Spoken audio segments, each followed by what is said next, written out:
Mukunda jewellers వారి Purvi gold and diamonds November 1న KPHB లో ఘనంగా ప్రారంభం. ఓపెనింగ్ ఆఫర్ గా ప్రతి 3 లక్షల కొనుగోలుకు ఒక బంగారు నాణెం ఉచితంగా పొందండి.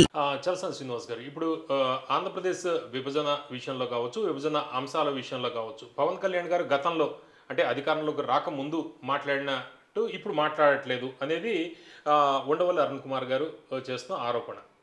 ఎట్లా పవన్ కళ్యాణ్ గారు స్టాండ్ మారిందంటారా? ఇప్పుడు కళ్యాణ్ బాబు గారు స్టాండ్ మాట ఎప్పుడు పొద్దున్న స్టాండ్ సాయంత్రం ఉండదు, సాయంత్రం స్టాండ్ ఈవినింగ్ రాత్రికి ఉండదు. ఆయన స్టాండ్ ఎప్పుడు స్టాండ్గా ఉండదండి. అందువల్ల ఉండవల్లి గారి విమర్శలు అర్థమే ఉంది. అసలు నాకు అర్థం కాదు, ఎందుకు విమర్శలు చేస్తున్నారు? స్టాండ్ కరెక్ట్గా ఉంటే విమర్శలు చేయాలి, కానీ ఒక స్టాండ్ లేనప్పుడు ఆయనకి స్టాండ్ మీద మాట్లాడితే ఉపయోగం ఉందన్నానండి. అందుకని నేను విమర్శిస్తే వాళ్ళకి అర్థం కాదేమో, కానీ ఒకటి చెప్తున్నానండి, ఆ ఉత్తర భారతీయ అహంకారం నశించాలన్నది ఎవరు? కళ్యాణ్ బాబు గారు కదా. ఆమె విన్సినిటీ, నేను వచ్చాను దక్షిణాది జరుగుతా అన్యాయం నిలదీస్తాం, దామ్ తీసుకుంది ఉంది, కాళ్ళకు మొక్కుతారు అన్నారు. ఆయన ఎవరు మొక్కారు చూసాం, పక్కన పెడతాం. పాచిపోయిన లడ్డూలు అన్నారు, ఆమరణ దీక్ష చేస్తా అన్నారు. ఇంకొక ఆల్రెడీ ఎన్ని సత్యాలండి, అక్షర సత్యాలని మాట్లాడింది. ఇవాళ దీంట్లో వాళ్ళ అభిమానులు ఎవరన్నా ట్రోలింగ్ చేసుకునే వాళ్ళు అన్నీ కూడా ఆయనకే చెందుతాయి. ఎందుకంటే వాళ్ళ ఎవరైతే తల్లిదండ్రులు పెంచిన సంస్కారం ఇవన్నీ కూడా వాళ్ళ కామెంట్ల రూపంలో విమర్శ చేసిన వాళ్ళు వర్తిస్తాయి. అది అందువల్ల నేను అన్న మాటలు కదా, ఇవన్నీ పాచిపోయిన లడ్డూలు అన్నది. ఒంటి కారం రాసుకుంటారా, సిగ్గు శరం లేదా మీకని తిట్టింది. ఆంధ్రప్రదేశ్ యువత నాశనం అయిపోతారని చెప్పింది కూడా కళ్యాణ్ బాబు గారు కదా. ఆయన అప్పుడు అభ్యుదయవాదిగా ఉన్నారు. ఏది ఈ మధ్యన మారిపోయి యాక్సిడెంట్లు రైజ్ చేయండి, ఎక్కడ పోద్ది ఎనర్జీ అంతా, సైలెన్సర్ దీపుడు ఎక్కడ పోద్ది ఎనర్జీ అంతా, లేదంటే ఇంకోటి ఏంటండి, సినిమాలకు వెళ్ళి చొక్కాలు చింపుకోండి.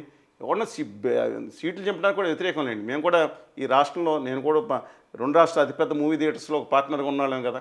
అందుకని ఆ సీట్లకు వచ్చేవాళ్ళు టైంకి రాకపోతే, బాక్సులు రాకపోతే వేరే సంగతి.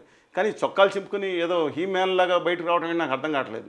అయిపోయిన తర్వాత ఉపాధి ఎలాగో లేదు కాబట్టి స్టంట్ స్కూల్స్ పెట్టండి. స్టంట్ స్కూల్స్ పెట్టాలా?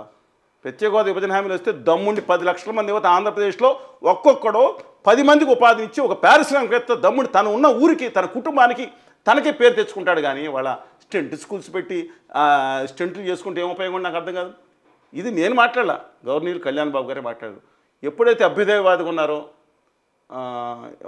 అభ్యుదయవాది అంటే మతాల గురించి ఒక పెద్ద ఉచితార్థం. ఎందుకంటే ఆయన చిన్నప్పుడు ఆయనకి బాప్టిజం స్వీకరించారని చెప్పుకున్నారు. ఆయన ఏది బాప్టిజం అంటే క్రిస్టియానిటీ స్వీకరించారని చెప్పి తర్వాత కంటిన్యూ చేశారు, నాకు తెలియదండి.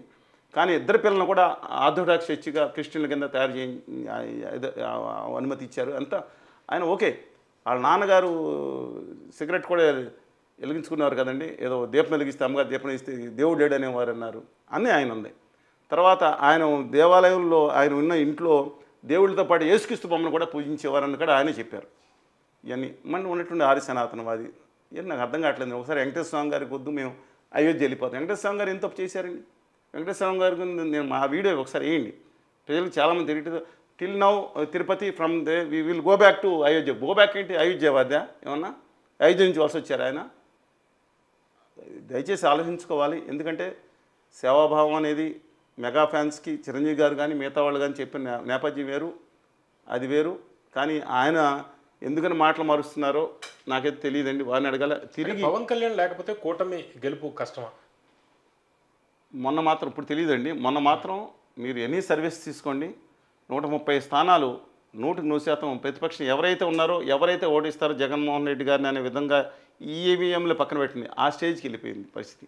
అందువలన కానీ జగన్మోహన్ రెడ్డి గారికి వాళ్ళు ఏంటంటే ప్రతిపక్ష స్థానం దక్కేదేమో. అప్పుడు కళ్యాణ్ గారికి ఎన్ని సీట్లు వస్తాయో అది డిఫరెంట్ ఇష్యూ అండి. చాలా సీట్లు మనం చూస్తేనండి, ఇప్పుడు కేరళ కానీ మిగతా చోట్ల భాగస్వామి పార్టీలకు ఇస్తారు కదా సీట్లు, 100% స్ట్రైకింగ్ రేట్ చాలా సీట్లు వచ్చినాయి. సిక్కిం సంఘం పరిషత్ చూసుకుని 31 రాష్ట్రం మొత్తం సీట్లు ఆల్రెడీ నెగ్గారు. ఇదే స్ట్రైకింగ్ అండి. అంతకుమేమో ఏది రాష్ట్రంలో సీట్లన్నీ నెగ్గిన సందర్భాలు ఉన్నాయి. అది దట్ ఎంటైర్లీ డిఫరెంట్ అండి. బట్ ఇవాళ మాత్రం పొజిషన్ ఇవాళ వీక్ అవుతుంది. కాబట్టి ఆయన ఉంటే ఆ కూటమి కొంచెం గట్టిగా ఉంటుందనే అభిప్రాయం ఏదైతే ఉందో ఉండవల్లి గారు చెప్పింది ఆ విషయంలో కరెక్టేనండి.